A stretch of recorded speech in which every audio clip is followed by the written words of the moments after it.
For Apomudimu and some Dr. Scholastica Otu or medical herbalist, marketing and public relations wakasa ede afa enime bia ya na stress anase obre etumi eja yeso wose yetumi atwe ho efiri ho day to day activity another de biara da enyama ye nti te dem amama mfato na bia traffic say traffic ho asema ehun does stress but na che do e dey ehwe what time ni ye okay when it comes to traffic okay. So today being ejuma ye ebi o ho na menyu daze hu zesi na enyuma afinti overwork no ho nka overwork no ho ejuma ebi a wopon be 4 no onankotin bopon be 10 because opede afi do or die best work of the year and op promotion bi anabibi ehunti oye ejuma on rest another oye ejuma no dodo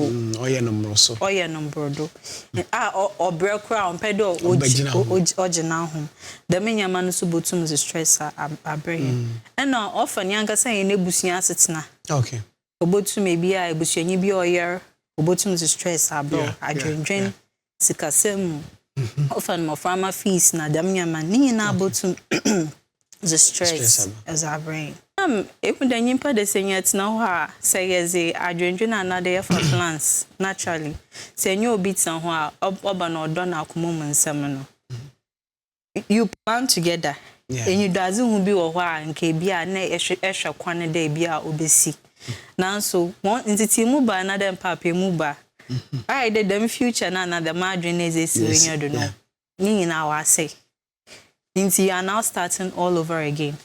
Otumize depression crampo ba. Which way you go through a processor and feeling po the nyimpa na feeling po de oboko nyimpam.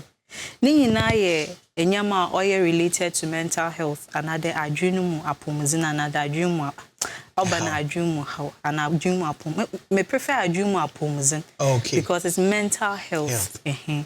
Today me physical health and your mental health. You know, but I don't bani ne bibi manu madam nyamani ebuye ne nyobodo. You into so be go through BBR, especially when it comes to akumuma sama na de atenka hwaza.